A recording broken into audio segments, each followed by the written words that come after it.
அனைவருக்கும் என்னுடைய அன்புக்கு பேர வணக்கங்கள். அடுத்ததா பார்த்தீங்கன்னா, விருச்சிக லக்னக்காரர்களுக்கு பார்த்தீங்கன்னா, திருமண தடை விலகுவதற்குண்டான நீண்ட கால பரிகாரங்கள்.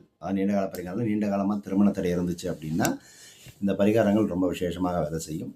அப்போ விருச்சிக லக்னத்திற்கு பார்த்தீங்கன்னா, 2ஆம் அதிபதி பார்த்தீங்கன்னா குரு, 7ஆம் அதிபதி பார்த்தீங்கன்னா சுக்கிரன். அப்போ வெள்ளிக்கிழமை பார்த்தீங்கன்னா, ஸ்ரீரங்கம் தாயாருக்கு பார்த்தீங்கன்னா, கண்டிப்பா இந்த யாருக்கு திருமணம் ஆகணுமோ அவங்களுக்கு குங்கும அர்ச்சனை அவங்க பேர்ல பண்ணுங்க.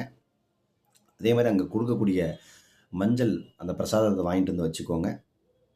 பிரதோஷ நாட்கள்ல பார்த்தீங்கன்னா, கொண்டைக்கடலை அந்த இருக்கு இல்லையா? அந்த கொண்டைக்கடலைய நல்லா ஊற வச்சு, அந்த கொண்டைக்கடலை சுண்டலா ரெடி பண்ணி, சிவனையும் நந்திக்கும் படைச்சு, எல்லாருக்கும் பிரசாதமா விநியோகம் பண்ணுங்க. நிச்சயமாக விருச்சிக லக்னக்காரர்களுக்கு சீக்கிரமா அந்த திருமண தடையாகலும். ஒரு தடவ பார்த்தீங்கன்னா, கும்பகோணம் பக்கத்தில இருக்கக்கூடிய திருவேலிமலை மாப்பிள்ளை சுவாமி ஒரு தடவ தரிசனம் பண்ணிட்டு வாங்க. அந்த கோவிலுக்கு போய் பார்வதி பரமேஸ்வரன் பார்த்தீங்கன்னா, மாப்பிள்ளை கோலத்தில் காட்சி தருகின்றார்கள். தரிசனம் பண்ணிட்டு வாங்க.